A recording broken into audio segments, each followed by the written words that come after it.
ప్రభువు నామమున అందరికీ శుభోదయం. ఈరోజు దేవుని వాగ్దానం ఏమనగా కీర్తనలు 114వ అధ్యాయము 8వ వచనము. ఆయన బండను నీటి మడుగుగాను చెకుముకి రాతి బండను నీటి ఓటలుగాను చేయువాడు.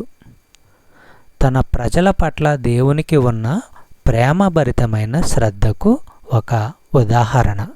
నిర్గమకాండము 17వ అధ్యాయము 6వ వచనము మనము పరిశీలించినట్లయితే, ఇదిగో అక్కడ హోరేబు పర్వతము దగ్గర ఉన్న ఆ బండ మీద నేను నీకు ఎదురుగా నిలబడతాను.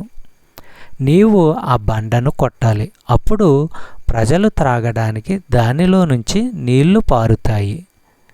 ఇశ్రాయేలు పెద్దలు చూస్తుండగానే మోషే అలా చేశాడు. ఈ బండ క్రీస్తుకు గుర్తు. కొరింథీయులకు రాసిన మొదటి పత్రిక 10వ అధ్యాయము 3-4 వచనములు మనము పరిశీలించినట్లయితే, అందరూ ఆత్మ సంబంధమైన ఒకటే ఆహారము తినేవారు, అందరూ ఆత్మ సంబంధమైన పానీయము త్రాగేవారు.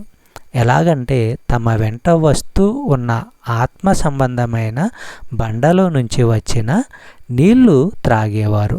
ఆ బండ క్రీస్తే.